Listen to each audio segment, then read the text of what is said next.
Everyone, आप सबका बहुत बहुत स्वागत है आपके अपने चैनल करिश्मा एकेडमी पर। आज आई होप आपका अकाउंटेंसी एग्जाम अच्छा हुआ होगा। 15 को आपका इकोनॉमिक्स का एग्जाम है, उसके लिए मैं कुछ इंपॉर्टेंट एमसीक्यूज लेके आई हूँ पूरे आपके सिलेबस में से फर्स्ट टर्म के। ठीक है, स्टार्ट करते हैं हम। फर्स्ट क्वेश्चन है, identify which of the following bank does not interact directly with the general public।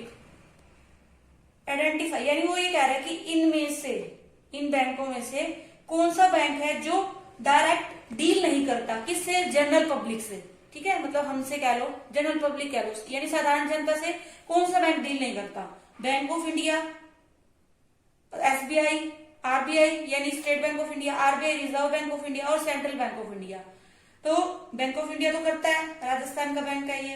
SBI State Bank of India भी गवर्नमेंट बैंक है ये। आरबीआई नहीं करता, रिजर्व बैंक ऑफ इंडिया। ठीक है, वो किससे बैंक डील करता है, मतलब किससे कंट्रोल करता है? वो सारे बैंकों का बैंक है, ऐसे कह लो आप। ठीक है, कि सेंट्रल बैंक है, अपेक्स बैंक है, तो सब बैंकों से डील करता है, ये जनरल पब्लिक से डील नहीं करता। तो हमारा आंसर क्या हो जाएगा? आरबीआई। ठीक है, नेक्स्ट क्वेश्चन है, dash is not a reason for poverty in India. वो पूछ रहे हैं कि इसमें से कौन सा रीजन पॉवर्टी का नहीं है, मतलब किसकी वजह से पॉवर्टी नहीं होती भारत में, पूछ रहा है वो। पॉपुलेशन एक्सप्लोजन यानी जनसंख्या विस्फोट कह लो, यानी बढ़ना एकदम से। Rise in per capita income यानी पर कैपिटा इनकम बढ़ रही है। लो कैपिटल फॉर्मेशन है यानी इन्वेस्टमेंट लो कह लो आप, वो है। सोशियो इकोनॉमिक एक्सक्लूजन यानी आर्थिक और सामाजिक जो छोड़ा जा रहा है, आर्थिक और सामाजिक असमानता कह लो यानी। ठीक है, तो इसमें से आपको पता है पॉपुलेशन तो है ही, क्योंकि पॉपुलेशन जनसंख्या बढ़ रही है लोगों को, मतलब, और इनकम क्या है, कम है, तो पॉवर्टी हो रही है। Rise in per capita income ये नहीं है। ठीक है, बाकी तो है, लो कैपिटल या लो इन्वेस्टमेंट है, तो ये भी पॉवर्टी लाएगा, ये भी लाएगा। तो आंसर क्या आ जाएगा हमारा? Rise in per capita income. ठीक है, नेक्स्ट है हमारा third, Anu an economics teacher. Anu जो है वो क्या है? इको टीचर है। वॉज एक्सप्लेन कर रही थी द कंसेप्ट ऑफ, क्या बता रही थी वो?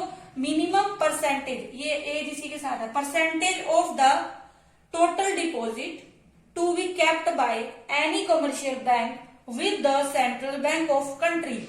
Choose the correct alternative which specifies towards the concept explain. Means वो ये कह रहा है कि इको की टीचर है अनु, ठीक है, उसका नेम करके वो एक्सप्लेन कर रही थी। क्या एक्सप्लेन कर रही थी? कि टोटल डिपॉजिट का मिनिमम जो क्या करते हैं, परसेंटेज कह लो टोटल डिपॉजिट का, कमर्शियल बैंक रखते हैं किसके पास? कमर्शियल बैंक के पास, सॉरी, कमर्शियल बैंक रखते हैं आरबीआई के पास, या कह लो रिजर्व बैंक के पास, जो उसका सेंट्रल बैंक है कंट्री का, उसके पास रखते हैं। तो वो क्या होती है? सीआरआर होती है, cash reserve ratio, repo rate होती है, बैंक रेट होती है, या एसएलआर होती है। तो जो टोटल डिपॉजिट का मिनिमम जो commercial bank, reserve bank of India हमारे कंट्री का है, तो मतलब सेंट्रल बैंक के पास रखते हैं, वो क्या होती है? कैश रिजर्व रेशियो होती है, सीआरआर होती है। ठीक है, रेपो रेट क्या होती है और बैंक रेट क्या होती है? बैंक रेट क्या होती है, रेपो रेट दोनों ही सेम है, मतलब डिफरेंस है वैसे तो। दोनों में क्या करता है रिजर्व बैंक ऑफ इंडिया यानी इंडिया, सॉरी, जो हमारा सेंट्रल बैंक है वो क्या करता है? लोन देता है दोनों में ही। किसको देता है? कमर्शियल बैंक को देता है। लेकिन दोनों में पता है क्या डिफरेंस है? इसमें तो वो किसके लिए देता है, मतलब लॉन्ग टर्म के लिए देता है, आप ऐसे कह लो दीर्घकालीन ऋण देता है वो। ठीक है, और इसमें शॉर्ट टर्म के लिए देता है, वो थोड़े समय के लिए देता है। ठीक है, इसमें वो क्या रखता है? सिक्योरिटी रखता है। Reserve bank of India commercial bank से सिक्योरिटी लेते हैं, और इसमें कोई सिक्योरिटी नहीं रखता। ठीक है, दोनों में मेन ये डिफरेंस है। देता कौन है? रिजर्व बैंक ऑफ इंडिया ही देता है। किसको देता है? कमर्शियल बैंक को देता है। लेकिन दोनों में मेन डिफरेंस क्या है? ये तो लॉन्ग टर्म के लिए है और सिक्योरिटी नहीं होती इसमें, नो सिक्योरिटी। और इसमें क्या है? शॉर्ट टर्म के लिए, और क्या रखी जाती है? सिक्योरिटी मस्ट होती है। ठीक है, रखी जाती है। दोनों में यही डिफरेंस है। और एसएलआर क्या होता है? Statutory liquidity ratio. ठीक है, ये क्या होता है? टोटल डिपॉजिट का ही मिनिमम परसेंटेज होता है, जो क्या करना होता है? कमर्शियल बैंक्स को अपने पास रखना होता है। किसके लिए? लिक्विडिटी बनाए रखने के लिए। ठीक है, उसमें क्या होता है? गोल्ड आता है, कैश आता है, और जो गवर्नमेंट सिक्योरिटीज होती है वो आता है। ठीक है, वो होता है एसएलआर। तो इसमें हमारा आंसर क्या आ जाएगा? जो मैम है वो क्या समझा रही है, यानी वो सीआरआर का कंसेप्ट बता रही है बच्चों को। ठीक है, नेक्स्ट है हमारा बीओपी यानी balance of payment. BOP balance of payment of an economy records dash for a physical year. मतलब बीओपी में वो एक इकोनॉमी मतलब पूछा है कि बीओपी में क्या रिकॉर्ड करते हैं एक फिजिकल ईयर के लिए। ठीक है, income and expenditure of government, government की इनकम एंड एक्सपेंडिचर। दूसरा है inflow and outflow of government, same ही बात होगी, यानी कितना कैश आ रहा है कितना जा रहा है गवर्नमेंट का, वो भी। थर्ड पे inflow and outflow of foreign exchange to from the economy. ठीक है, फोर्थ है नन।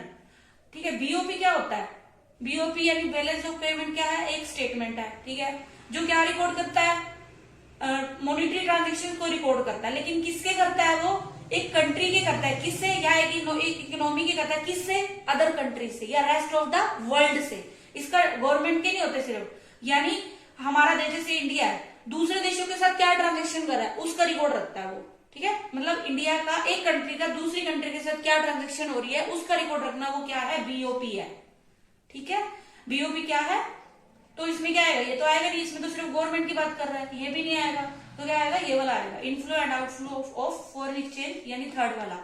ठीक है, फॉरेन एक्सचेंज आ गया ना, यानी कि जो देशों के दूसरे देशों के साथ जो अदला बदली हो रही है वो कह लो। ठीक है, नेक्स्ट है हमारा इंडस्ट्रियल पॉलिसी रिजोल्यूशन, यानी IPR 1956 formed the basis of the 5 years plan.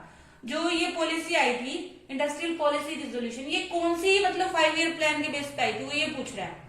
तो फर्स्ट, सेकंड, फोर्थ या थर्ड, जो भी इंडस्ट्री से रिलेटेड है ना, ध्यान रखना, इंडस्ट्री वो हम सेकंड में आई थी, महान नोबिस के उसके मॉडल के आधार पे थी। ठीक है, यानी इसमें क्या किया था, इंडस्ट्रीज को लगाया गया था, ज्यादा से ज्यादा इंडस्ट्रीज को प्रमोट किया गया था, किसके अंदर, मतलब इंडिया के अंदर, ऐसे कह लो। ठीक है, और ये कब से कब तक थी, 1956 से 61 तक थी। ठीक है, 5 साल की होती है ना, 56 से 61 तक थी, मतलब जो ये सेकंड वो था 5 ईयर प्लान। ठीक है, तो कौन सी में आ जाएगा, सेकंड 5 ईयर प्लान में इंडस्ट्रियल पॉलिसी रिजोल्यूशन आया था, मतलब इसने क्या किया था, इंडस्ट्रीज को प्रमोट किया गया था। ठीक है, नेक्स्ट है हमारा 6 question, 2 friends Meera and Ravi, यानी ये 2 फ्रेंड है मीरा और रवि, डिस्कस कर रहे हैं द एक्सचेंज रेट सिस्टम। इसके बारे में कर रहे हैं, एक्सचेंज रेट सिस्टम के बारे में डिस्कस कर रहे हैं। अंडर द सिस्टम, वो कह रहा है कि अंडर द सिस्टम, इस सिस्टम के अंदर the exchange rates are determined by the market sources of demand and supply. The above mentioned statement identify the type of exchange rate system was the talking. यानी वो ये कह रहा है कि 2 फ्रेंड बात कर रहे हैं, वो किसके बारे में बात कर रहे हैं, एक्सचेंज रेट सिस्टम के बारे में बात कर रहे हैं। तो वो ये कह रहा है कि जो एक्सचेंज रेट जो है किसके द्वारा डिटरमाइंड होती है, मार्केट फोर्सेस डिमांड और सप्लाई के द्वारा वो होती है, फिक्स्ड होती है, डिटरमाइंड होती है। तो वो कौन सी स्टेटमेंट, वो कौन सी वो है एक्सचेंज रेट है, तो आपने बताना है वो कौन सी टाइप ऑफ एक्सचेंज रेट है। ठीक है, वो किसके बारे में बात कर रहे थे, ये बताना है, fixed exchange rate, fluctuating exchange rate, दोनों या नन, दोनों तो हो नहीं सकते देखो। ठीक है, फिक्स्ड वाले में क्या होता है, गवर्नमेंट फिक्स करती है, आप ऐसे कह लो। ठीक है, और फ्लक्चुएटिंग में क्या होता है, मार्केट फोर्सेस करते हैं, यानी डिमांड एंड सप्लाई। तो ये क्या आ जाएगा, इसका फ्लक्चुएटिंग एक्सचेंज रेट आ जाएगा। मतलब 3 सिस्टम होता है, फिक्स्ड एक्सचेंज रेट, फ्लोटिंग भी कह सकते हो इसको, फ्लक्चुएटिंग भी कह सकते हो, फ्लक्चुएटिंग एक्सचेंज रेट या फ्लोटिंग एक्सचेंज रेट। और थर्ड कौन सा होता है, मैनेज्ड फ्लोटिंग एक्सचेंज रेट, वो थर्ड होता है। ठीक है, इसमें कौन है, गवर्नमेंट करती है, इसमें कौन करता है, मार्केट फोर्सेस करते हैं, और वो दोनों का मिला हुआ रूप होता है। जो रेट तो वही करते हैं मार्केट फोर्सेस, लेकिन उस पर कंट्रोल कौन करता है, गवर्नमेंट करती है। ठीक है, दोनों का मिला हुआ रूप होता है थर्ड, जो होता है managed floating exchange rate system. ठीक है,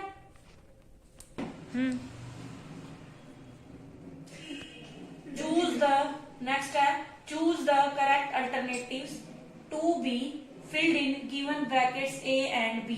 ठीक है, ये आपको क्वेश्चन दिया हुआ है यहाँ तक, वो ये कह रहा है कि इन ऑप्शन में से यहाँ और यहाँ पे आपने फिल करना है। ठीक है, वो कह रहा है लो प्रोडक्शन है तो क्या होगा, यहाँ पे क्या है कि लो सेविंग हो, और लो सेविंग हो तो उससे क्या हैपन होगा, ये बताना है आपने। ठीक है, लो level of income and low level of investment. अगर हम यहाँ पे लो लेवल ऑफ इनकम भरते हैं, लो level of income, low saving हो जाएगी, और फिर लो लेवल ऑफ इन्वेस्टमेंट, यही हमारा आंसर है। वैसे लो लेवल ऑफ इन्वेस्टमेंट नहीं होगा यहाँ पे। ठीक है, तो हमारा देखो कैसे होगा, लो प्रोडक्शन है यानी प्रोडक्शन हमारा कम है तो हमारी इनकम कम होगी। ठीक है, लो लेवल ऑफ इनकम कम होगी तो हम सेविंग कम कर पाएंगे, और सेविंग कम होगी तो हमारा इन्वेस्टमेंट कब होगा, क्योंकि सेविंग से ही तो हम इन्वेस्ट करते हैं आगे, है ना, जो हमारे पास बचत है। तो फर्स्ट में क्या आएगा यहाँ पे, low level of income, production कम, इनकम कम, इनकम कम तो सेविंग कम, सेविंग कम तो इन्वेस्टमेंट कम। ठीक है, तो हमारा फर्स्ट ऑप्शन ही आंसर है। ठीक है, नेक्स्ट है हमारा demand deposits include dash and dash. Demand deposit में क्या इंक्लूड होता है, saving account deposit, fix deposits, current deposits, post office savings. ठीक है, अल्टरनेटिव दी हूँ आपको, यानी 1 और 2 सेविंग अकाउंट डिपॉजिट और फिक्स डिपॉजिट। सेकंड ऑप्शन है हमारा सेकंड एंड थर्ड, यानी ये दोनों ऑप्शन, 1 और 3 में ये और ये। ठीक है, और फोर्थ में पूछ रहा है 1 और 4, आपने इसमें से छाटना है। ठीक है, ये तो आपको बताया हुआ है कि, तो वो पूछ रहा है कि कौन कौन से नहीं, कौन कौन से हैं, सॉरी कौन कौन सा है। तो डिमांड डिपॉजिट मैंने आपको बताया था, डिमांड डिपॉजिट यानी जो क्या हो, मांगने पर, जब भी हम मांगे तो हमें क्या हो जाए, मतलब रिसीव हो जाए। जब जैसे हम बैंक में जमा कराते हैं, हम जब भी निकलवाने जाए वो हमें दे देते हैं निकाल के। ठीक है, तो वो डिमांड डिपॉजिट होती है। तो उसके अंदर कौन सी आएगी, छोटी सेविंग आती है, यानी दिन भर की जो अपनी बचत होती है वो समझ लो। तो इसमें क्या आएगा, सेविंग अकाउंट, यानी जो हमारी बचत होती है छोटी मोटी, और करंट वाले आएंगे। फिक्स डिपॉजिट नहीं आएगा, क्यों नहीं आएगा, क्योंकि वो क्या होती है, फिक्स डिपॉजिट फिक्स टाइम के लिए होती है, उतने समय बाद ही हम निकाल सकते हैं। जैसे 5 साल के लिए हमने जमा की तो 5 साल बाद ही आप निकलवा सकते हो।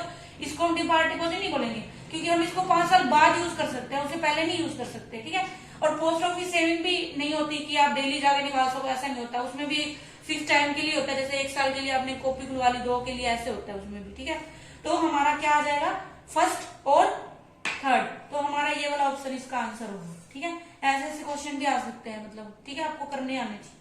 ठीक, नेक्स्ट है हमारा identify which of the following is not a function of the RBI. कौन सा जो है वो पूछ रहा है कि फंक्शन नहीं है, किसका, आरबीआई का फंक्शन नहीं है।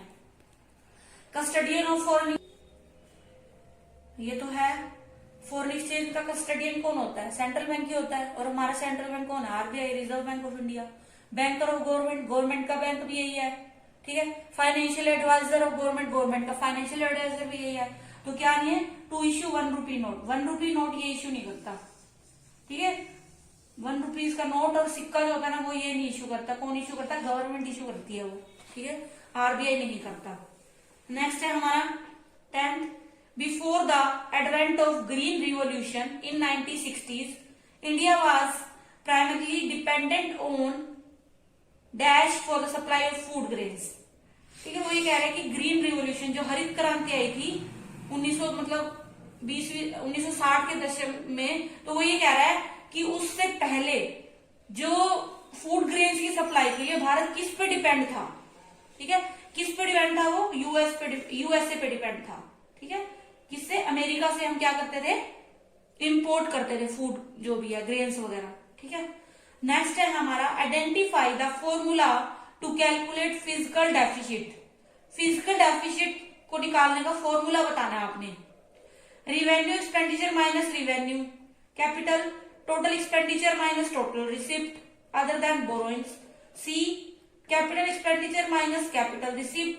फोर्थ ऑल तो हो नहीं सकता, रिवेन्यू और कैपिटल अकेला भी नहीं हो सकता, तो क्या आएगा, total expenditure minus total receipt other than borrowings. ये होता है हमारा फिजिकल डेफिसिट का फॉर्मूला। ठीक है, तो आज के ये हमारे कुछ इंपॉर्टेंट क्वेश्चन थे। इस टाइप से क्वेश्चन आएंगे, थोड़ा ध्यान रखना, मतलब ऐसे चेंज करके देगा, डायरेक्ट तो क्वेश्चन पूछने वाला है नहीं सीबीएसई। ठीक है, पर आप देखते रहिए मेरी वीडियोस को, लाइक करते रहिए, शेयर करते रहिए, और जिन्होंने अभी तक सब्सक्राइब नहीं किया मेरे चैनल को वो सब्सक्राइब कर ले। Thanks for watching.